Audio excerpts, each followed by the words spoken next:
Hello दोस्तों, आप सभी का स्वागत है आपके अपने यूट्यूब चैनल एग्ज़ाम प्लेयर में। तो दोस्तों, आज हम देखने वाले हैं विज्ञान के बहुत ही महत्वपूर्ण क्वेश्चन, जो कि Bihar police fireman, SSC GD, UPS, INTPC और ग्रुप डी और जितने भी कम्पिटिटिव एग्ज़ाम होते हैं उनके लिए बहुत ही महत्वपूर्ण होने वाला है। तो पूरा वीडियो बहुत ही ध्यान से देखिएगा ताकि एग्ज़ाम में एक भी क्वेश्चन गलत ना हो। तो चलिए शुरू करते हैं। पहला क्वेश्चन है, जब कोई वस्तु दो समानांतर समतल दर्पणों के बीच रखी जाती है तो बने हुए प्रतिबिंब की संख्या होगी। क्या है कि जब कोई वस्तु, जब दो समानांतर दर्पण यानी कि ऐसे कोई दो समानांतर दर्पण है और इसके बीच में कोई वस्तु रखा जाता है तो बने हुए प्रतिबिंबों की संख्या होगी। तो वह अनंत यानी कि बहुत सारा, अनंत जिसको हम गिन नहीं सकते हैं, उतना सारा प्रतिबिंब बनता है जब दो दर्पण समांतर रखे हैं और उसके बीच में कोई वस्तु हो। इसका सबसे अच्छा उदाहरण है कि आप सैलून में जाइएगा और सैलून में दोनों तरफ से दर्पण लगाए रहते हैं, तो उसमें आप आगे और पीछे बैठ के देखिएगा तो बहुत सारा प्रतिबिंब आपको दिखाई देगा। एक बार ऐसा ज़रूर कीजिएगा। नेक्स्ट है, हवा में, पानी में हवा का बुलबुला वैसे ही काम करता है जैसे। क्या है कि पानी में जब हवा का बुलबुला वैसे ही काम करता है, किस तरह काम करता है, तो वह अवतल दर्पण की तरह वह व्यवहार करता है। पानी में हवा का बुलबुला जो होता है वह अवतल दर्पण की तरह व्यवहार करता है, क्योंकि अवतल दर्पण में उल्टा प्रतिबिंब बनता है, इसीलिए वह उसमें उल्टा प्रतिबिंब दिखाई देता है पानी में हवा का बुलबुला। नेक्स्ट क्वेश्चन है, धूप के चश्मे की क्षमता होती है। धूप का जो चश्मा होता है उसकी क्षमता कितनी होती है, तो ये होती है 0 डायोप्टर। धूप का चश्मा का जो क्षमता होती है वह 0 डायोप्टर का होता है। नेक्स्ट है, यदि किसी ऐनक के लेंस का पावर +2 डायोप्टर है तो इसके फोकस दूरी होगी। क्या है कि यदि किसी ऐनक यानी कि दर्पण के लेंस का पावर जो है वह शक्ति +2 डायोप्टर है तो इसके फोकस दूरी होगी। तो इसका फोकस दूरी जो होगा वह 50 सेंटीमीटर का होगा +2 डायोप्टर वाले लेंस के। नेक्स्ट है, किसी अपारदर्शी वस्तु का रंग उस रंग के कारण होता है जिसे वह क्या करता है। किसी अपारदर्शी वस्तु का रंग उस रंग के कारण होता है जिसे वह क्या करता है, परावर्तित करता है। जब कोई वस्तु किसी किरण को परावर्तित करती है तो वह उसी रंग का होता है। जैसे कि आप लाल वस्तु को देखें तो वह बहुत सारे रंग को अवशोषित करके और लाल रंग को जो है वह परावर्तित कर देता है, तो वह वस्तु लाल दिखाई देता है। तो परावर्तित किरण के कारण ही वस्तु अपने रंग दिखाई देता है। नेक्स्ट है, लाल कांच को अधिक ताप पर गर्म करने पर वह दिखाई देगा। क्या है कि लाल कांच जो है उसको हम अधिक ताप पर गर्म करते हैं तो वह कैसा दिखाई देगा, हरा। वह हरा दिखाई देगा। क्या है कि लाल कांच को जब हम अधिक ताप पर गर्म करते हैं तो वह हरा दिखाई देने लगता है। नेक्स्ट है, प्रकाश का रंग निश्चित किया जाता है। क्या है कि प्रकाश का जो रंग है वह निश्चित किससे किया जाता है, तो वह तरंग जितना अधिक तरंग दैर्घ्य के अनुसार ही प्रकाश का रंग निश्चित किया जाता है। लाल रंग का तरंग दैर्घ्य सबसे कम होता है, इसलिए लाल रंग बहुत दूर से ही दिखाई देने लगता है। तो प्रकाश का रंग जो होता है वह तरंग दैर्घ्य के कारण ही निश्चित किया जाता है। नेक्स्ट है, 3 रंग मूल रंग है। ये है क्या है, 3 रंग जो है वह मूल रंग क्या है, तो वह नीला, हरा और लाल। ऑप्शन बी, नीला, हरा और लाल, ये तीनों मूल रंग है। नेक्स्ट है, सबसे कम तरंग दैर्घ्य वाला प्रकाश होता है। सबसे कम तरंग दैर्घ्य वाला प्रकाश कौन सा होता है, तो वो होता है बैगनी जो होता है वह सबसे कम तरंग दैर्घ्य वाला प्रकाश होता है। नेक्स्ट है, जब प्रकाश के लाल, हरा व नीले रंगों के समान अनुपात में मिलाया जाता है तो परिणामी रंग क्या होता है? क्या है कि जब प्रकाश की किरण लाल, हरा व नीला रंगों को समान अनुपात में मिलाते हैं तो परिणामी रंग कैसा होता है? तो परिणामी रंग जो होता है वह सफ़ेद होता है। तीनों को समान अनुपात में मिलाने पर परिणामी रंग जो होगा वह सफ़ेद होगा। नेक्स्ट है, कैमरे में किस प्रकार के लेंस का उपयोग में लाया जाता है? कैमरे में किस प्रकार के लेंस का उपयोग किया जाता है? तो ये ऑप्शन है उत्तल। उत्तल लेंस का जो उपयोग होता है वह कैमरे में होता है। नेक्स्ट है, आइरिस का क्या काम होता है? आइरिस, आँख में जो आइरिस होता है उसका क्या काम होता है? तो वह तो उसका काम होता है कि आँख में जाने वाले प्रकाश की मात्रा को नियंत्रित करना। आइरिस का जो कार्य होता है कि जो अगर अधिक प्रकाश जाए तो आँख को एक जितना उसको चाहिए उतने ही प्रकाश को जाने देगा, और अगर अंधेरा में जाए तो उसको जितना ज़रूरी हो उतना। जैसे कि हम तेज रोशनी में जाते हैं तो आँख छोटा हो जाता है, और जब अंधेरा में जाते हैं तो आँख की साइज जो होता है वह बड़ा होता है। तो ये क्या करता है? प्रकाश की किरण की मात्रा को नियंत्रित करता है। नेक्स्ट है, निकट दृष्टि दोष से पीड़ित व्यक्ति के चश्मे में प्रयोग किया जाता है। निकट दृष्टि दोष से पीड़ित व्यक्ति के चश्मे में कौन सा लेंस प्रयोग किया जाता है? तो निकट दृष्टि दोष में अवतल लेंस का प्रयोग किया जाता है निकट दृष्टि दोष में। नेक्स्ट है, दूरदृष्टि दोष निवारण के लिए काम में लेते हैं। क्या है कि जब किसी व्यक्ति को दूरदृष्टि दोष होता है तो उसके निवारण के लिए कौन सा लेंस का उपयोग किया जाता है? तो ये उत्तल लेंस का उपयोग जो किया जाता है वह दूरदृष्टि दोष को निवारण के लिए। नेक्स्ट है, दूरबीन का आविष्कार किया था। दूरबीन का आविष्कार किसने किया था? तो ये गैलीलियो के द्वारा दूरबीन का आविष्कार किया गया था। नेक्स्ट है, आँख की रेटिना की परंपरागत कैमरे से निम्नलिखित में से किस भाग से तुलना की जाती है? क्या है कि आँख की जो रेटिना है उसको कैमरे के किस भाग से तुलना की जाती है? तो ये फिल्म से तुलना किया जाता है। कैमरे और आँख की रेटिना को फिल्म से तुलना किया जाता है। नेक्स्ट क्वेश्चन है, किसी आवेशित चालक का संपूर्ण आवेश क्या है? किसी आवेशित चालक का जो होता है वह संपूर्ण आवेश कहाँ होता है? तो उसके बाहरी पृष्ठ पर रहता है। ऑप्शन बी, बाहरी पृष्ठ पर किसी चालक का संपूर्ण आवेश जो होता है वह बाहरी पृष्ठ पर रहता है।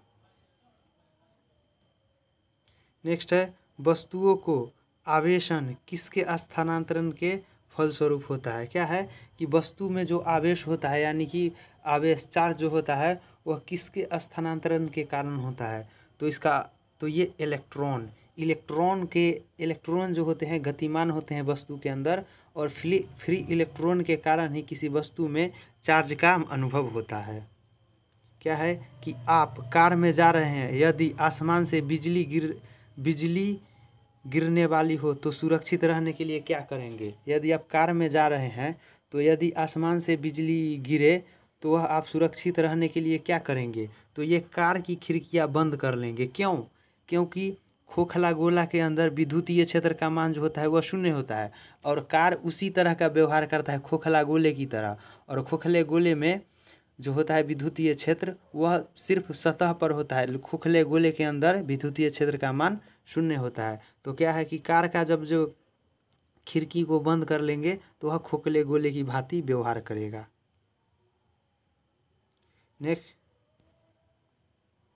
नेक्स्ट है, दो स्थिर आवेशों के बीच लगने वाला बल उसकी मात्राओं के गुणनफल के अनुक्रमानुपाती तथा उसके बीच के दूरी के वर्ग के व्युत्क्रमानुपाती है। यह नियम क्या है? क्या है कि दो स्थिर आवेशों के बीच लगने वाला बल उनकी मात्राओं के गुणनफल के अनुक्रमानुपाती तथा उनकी बीच की दूरी के वर्ग के व्युत्क्रमानुपाती होता है। यह नियम क्या है? तो यह है कूलॉम्ब का नियम। ये कूलॉम्ब के नियम में होता है कि दो आवेशों के बीच लगने वाला बल उनकी मात्रा के गुणनफल के अनुक्रमानुपाती तथा उसके बीच की दूरी के वर्ग के व्युत्क्रमानुपाती होता है। यह कूलॉम्ब का नियम है। नेक्स्ट है, किसी विद्युत परिपथ में इकाई धन आवेश को एक बिंदु से दूसरे बिंदु तक ले जाने में किए गए कार्य द्वारा मापा जाता है।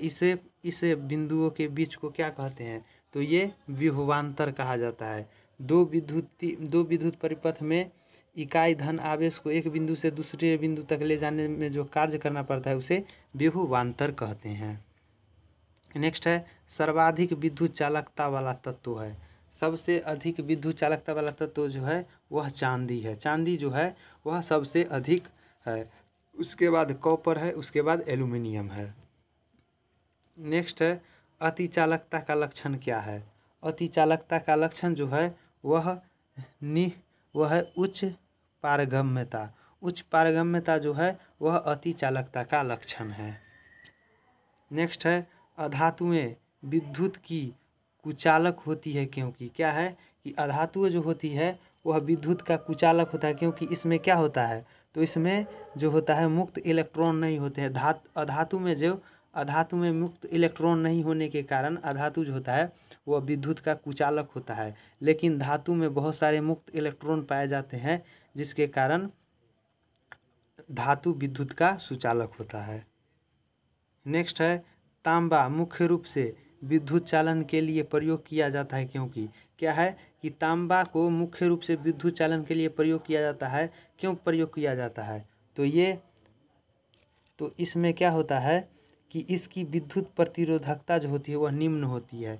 विद्युत प्रतिरोधकता जो होती है वह निम्न होती है क्योंकि तांबा जो है विद्युत का अच्छा चालक है और इसमें विद्युत प्रतिरोधकता कम होती है जिसके कारण इसमें आसानी से विद्युत जो होता है वह एक सिरे से दूसरे सिरे तक पहुंच पाता है। नेक्स्ट है आपस में जुड़ी दो आवेशित वस्तुओं के बीच विद्युत धारा नहीं बहती यदि वे क्या है कि आपस में जुड़ी दो आवेशित वस्तुओं के बीच विद्युत धारा नहीं बहती है यदि वे क्या है? तो वे समान विभव पर हो। वो समान विभव पर हो तो आपस में जुड़ी दो आवेशित वस्तुओं के बीच विद्युत धारा नहीं बहती है। नेक्स्ट है प्रत्यावर्ती धारा को दिष्ट धारा में परिवर्तित करने वाली युक्ति। क्या है कि AC को DC में बदलने वाले युक्ति क्या है? तो ये रेक्टिफायर के द्वारा AC करंट को DC करंट में परिवर्तित किया जाता है।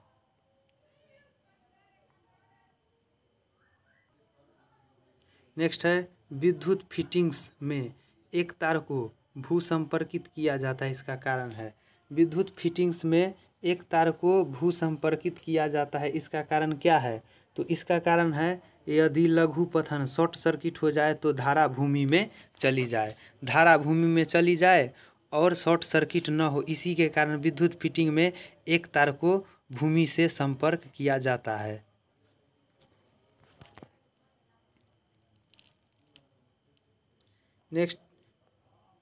नेक्स्ट है विभवांतर का मात्रक होता है। विभवांतर का मात्रक क्या होता है? तो विभवांतर का मात्रक जो होता है वह वोल्ट होता है। वोल्ट जो होता है वह विभवांतर का मात्रक होता है। नेक्स्ट है एक आदर्श वोल्टमीटर का प्रतिरोध होती है। एक आदर्श वोल्टमीटर का जो होता है वह प्रतिरोध कितना होता है? तो आदर्श वोल्टमीटर का जो होता है आइडियल वोल्टमीटर का वो अनंत होता है। अनंत होता है एक आदर्श वोल्टमीटर का प्रतिरोध। नेक्स्ट है प्रतिरोधकता रेजिस्टेंस की मात्रक है। प्रतिरोधकता रेजिस्टेंस का मात्रक क्या है? तो प्रतिरोधकता का मात्रक जो होता है वह ओम होता है। OHM ओम जो होता है वह प्रतिरोध रेजिस्टेंस का मात्रक होता है। नेक्स्ट है घरों में लगे पंखे बल्ब आदि लगे होते हैं। क्या है कि घरों में लगे पंखे और बल्ब किस क्रम में लगे होते हैं? तो ये समानांतर क्रम। ये क्या होते हैं? घर में जो पंखे और बल्ब लगे होते हैं वे समानांतर क्रम में होते हैं। नेक्स्ट है किसी चालक के सिरों के बीच विभवांतर उसमें बहने वाली धारा के समानुपाती होता है। यह नियम किसका है? क्या है कि किसी चालक में सिरों के बीच विभवांतर उसमें बहने वाली धारा के समानुपाती होता है। यह नियम किसका है? तो ये है जूल का नियम। जूल का जो नियम है वह विभवांतर में बहने वाली धारा के समानुपाती होता है। किसी चालक के सिरों के बीच विभवांतर उसमें बहने वाली धारा के समानुपाती होता है, यह जूल का नियम है। नेक्स्ट है विशिष्ट प्रतिरोध का एसआई मात्रक है। विशिष्ट प्रतिरोध का एसआई मात्रक क्या होता है? तो ये ओम मीटर। ओम मीटर जो होता है वह विशिष्ट प्रतिरोध का एसआई मात्रक होता है। नेक्स्ट है यदि 3 ओम और 6 ओम के प्रतिरोध समांतर क्रम में जोड़े जाए तो संपूर्ण प्रतिरोध होगा। तो समांतर क्रम के लिए होता है 1/R बराबर 1/R1 प्लस 1/R2। तो ये होता है 1/3 प्लस 1/6 और ये होगा 2 और प्लस 1 बराबर 3/6 1/2। तो ये होगा 2 ओम का। तो ऑप्शन सी जो होगा वह 2 ओम का होगा प्रतिरोध, समतुल्य प्रतिरोध। नेक्स्ट क्वेश्चन है एक शुष्क सेल में कौन सी ऊर्जा पाई जाती है? एक ड्राई सेल में शुष्क सेल में कौन सी ऊर्जा पाई जाती है? तो उसमें रासायनिक, सेल में जो होता है बैटरी में, उसमें रासायनिक ऊर्जा पाया जाता है। नेक्स्ट है एक समान शुष्क सेल में विद्युत अपघट्य होता है। क्या है कि एक समान शुष्क सेल में विद्युत अपघट्य कौन होता है? तो ये होता है अमोनियम क्लोराइड। अमोनियम क्लोराइड जो होता है वह समान शुष्क सेल में विद्युत अपघट्य का कार्य करता है। नेक्स्ट है एक कार बैटरी में प्रयुक्त विद्युत अपघट्य होता है। कार की बैटरी में जो प्रयुक्त होता है वह कौन सा विद्युत अपघट्य प्रयुक्त होता है? तो ये होता है सल्फ्यूरिक अम्ल। कार में सल्फ्यूरिक अम्ल का प्रयोग होता है कार के बैटरी में। नेक्स्ट है वोल्टीय सेल के आविष्कारक कौन है? वोल्टीय सेल के आविष्कारक कौन है? तो ये है एलिजांड्रो वोल्टा। एलिजांड्रो वोल्टा जो है वह वोल्टीय सेल का आविष्कारक है। नेक्स्ट है शुष्क सेल है। शुष्क सेल क्या है? तो शुष्क सेल जो है वह प्राथमिक सेल है। क्यों है प्राथमिक सेल? क्योंकि इसको एक बार उपयोग हो जाने के बाद फिर से इसको चार्ज नहीं किया जा सकता है, तो इसीलिए इसे प्राथमिक सेल कहते हैं। नेक्स्ट है लोहे के ऊपर जिंक की परत चढ़ाने को क्या कहते हैं? लोहे के ऊपर जिंक के परत चढ़ाने की प्रक्रिया को क्या कहते हैं? तो इस प्रक्रिया को गैल्वेनाइजेशन कहते हैं, लोहे के ऊपर जिंक को चढ़ाने की प्रक्रिया को। नेक्स्ट है विद्युत अपघटन संबंधी नियम किसने प्रतिपादित किया? विद्युत अपघटन संबंधित नियम जो है वह किसने प्रतिपादित किया? तो ये फैराडे के द्वारा विद्युत अपघटन नियम प्रतिपादित किया गया। नेक्स्ट है विद्युत फ्यूज में इस्तेमाल किए जाने वाला मिश्र धातु है। विद्युत फ्यूज में इस्तेमाल किए जाने वाला मिश्र धातु कौन सा है? तो ये है निम्न विशिष्ट प्रतिरोध एवं निम्न गलनांक होना चाहिए। क्या है कि विद्युत फ्यूज में इस्तेमाल किए जाने वाले धातु में कौन सा गुण होता है? तो ये होता है निम्न विशिष्ट प्रतिरोध एवं निम्न गलनांक होना चाहिए। इसीलिए तो अगर शॉर्ट सर्किट होगा तो वह गल जाएगा, ताकि जो उपकरण है वह जलने से बच जाए। तो उसमें ज़्यादा प्रतिरोध, विशिष्ट प्रतिरोध और कम गलनांक होना चाहिए।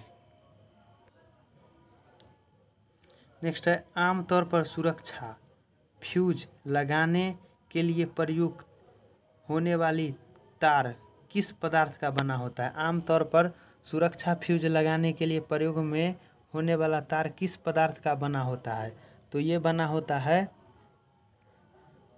होता है टीन और शीशे के मिश्र धातु का। टीन और शीशे के मिश्र धातु का बना होता है ये तार। फ्यूज में जो तार होता है वह टीन और शीशे का मिश्र धातु होता है, जिसके कारण वह शॉर्ट सर्किट होने पर आसानी से गल जाता है। नेक्स्ट है बिजली के बल्ब का फिलामेंट किस तत्व से बना होता है? बिजली का जो बल्ब होता है उसका फिलामेंट जो होता है वह किस तत्व से बना होता है? तो ये होता है टंगस्टन। ऑप्शन डी, टंगस्टन से बिजली के बल्ब के फिलामेंट बना होता है टंगस्टन से। नेक्स्ट है विद्युत हीटर का एलिमेंट निम्नलिखित में से किस धातु का बना होता है? विद्युत हीटर का जो एलिमेंट होता है वह किस धातु का बना होता है? तो ये नाइक्रोम, नाइक्रोम का बना होता है विद्युत हीटर का एलिमेंट।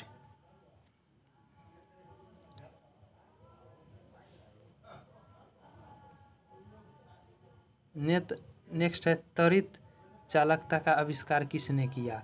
त्वरित चालकता का आविष्कार जो होता है वह किसने किया? तो ये बेंजामिन फ्रैंकलिन, बेंजामिन फ्रैंकलिन के द्वारा त्वरित चालकता का आविष्कार किया गया। याद रखिएगा, बहुत VVI क्वेश्चन है। त्वरित चालकता का आविष्कार बेंजामिन फ्रैंकलिन के द्वारा किया गया। नेक्स्ट है निम्न में से कौन विद्युत अनुचुंबकीय पारामैग्नेटिक है? विद्युत अनुचुंबकीय यानी कि पारामैग्नेटिक है, तो यह है क्रोमियम। क्रोमियम जो है वह विद्युत अनुचुंबकीय यानी कि पारामैग्नेटिक है। नेक्स्ट है निम्न में से कौन प्रतिचुंबकीय है? निम्न में से कौन प्रतिचुंबकीय है? तो ये जो है बिस्मथ, बिस्मथ जो है वह प्रतिचुंबकीय है, बिस्मथ प्रतिचुंबकीय है। नेक्स्ट है विद्युत धारा का चुंबकीय प्रभाव सर्वप्रथम अवलोकन किया। विद्युत धारा का जो चुंबकीय प्रभाव है वह सर्वप्रथम किसने अवलोकन किया था? तो ये ऑरस्टेड के द्वारा विद्युत धारा के चुंबकीय प्रभाव की खोज की गई थी। नेक्स्ट है विद्युत चुंबकीय प्रेरण के नियमों का उपयोग निम्न में से किसको बनाने में उपयोग होता है? विद्युत चुंबकीय प्रेरण के नियमों का उपयोग होता है वह निम्न में से किसको बनाने में उपयोग होता है? तो यह जनित्र यानी कि डायनमो या जनरेटर बनाने में विद्युत चुंबकीय प्रेरण के नियमों का प्रयोग किया जाता है। नेक्स्ट है विद्युत मोटर निम्न सिद्धांत के अनुसार कार्य करता है। विद्युत मोटर जो है वह किस सिद्धांत पर कार्य करता है? तो ये फैराडे के नियम पर विद्युत मोटर कार्य करता है। नेक्स्ट है ट्रांसफार्मर क्या है? ट्रांसफार्मर जो है वह AC वोल्टता को घटाने और बढ़ाने का कार्य करता है, क्योंकि 11,000 वोल्ट से 220 या 440 में बदल देता है। तो ट्रांसफार्मर का जो कार्य है वह AC वोल्टता को घटाने या बढ़ाने का कार्य है। नेक्स्ट है लेंज का नियम निम्नलिखित में से किसके लिए आवश्यक है? लेंज का जो नियम है वह किसके लिए आवश्यक है? तो ये ऊर्जा का संरक्षण, ऊर्जा संरक्षण के नियम पर लेंज के नियम आवश्यक है। ऊर्जा संरक्षण के नियम पर लेंज के नियम जो है वह आवश्यक है। नेक्स्ट है परमाणु के नाभिक में होते हैं। परमाणु के नाभिक में क्या होते हैं? तो होता है प्रोटॉन प्लस न्यूट्रॉन। प्रोटॉन और न्यूट्रॉन जो होते हैं वह परमाणु के नाभिक यानी कि परमाणु के न्यूक्लियस में प्रोटॉन और न्यूट्रॉन होते हैं। नेक्स्ट है न्यूट्रॉन की खोज की थी। न्यूट्रॉन की खोज किसने की थी? तो ये चैडविक के द्वारा, जेम्स चैडविक के द्वारा न्यूट्रॉन की खोज की गई थी। याद रखिएगा, न्यूट्रॉन और इलेक्ट्रॉन के जे थॉमसन और इलेक्ट्रॉन के जे थॉमसन, प्रोटॉन और न्यूट्रॉन की जेम्स चैडविक। नेक्स्ट है परमाणु क्रमांक एटॉमिक नंबर कहते हैं। परमाणु क्रमांक किसको कहते हैं? तो ये नाभिक में उपस्थित प्रोटॉनों की संख्या, नाभिक में उपस्थित प्रोटॉनों की संख्या को हम परमाणु क्रमांक कहते हैं। याद रखिएगा। तो दोस्तों ये थे विज्ञान के बहुत ही महत्वपूर्ण क्वेश्चन जो कि एग्ज़ाम में आने की पूरी संभावना है। तो अगर वीडियो अच्छा लगे तो वीडियो को लाइक कीजिएगा, वीडियो को शेयर कीजिएगा और चैनल को सब्सक्राइब कीजिएगा। और वीडियो देखने के लिए धन्यवाद।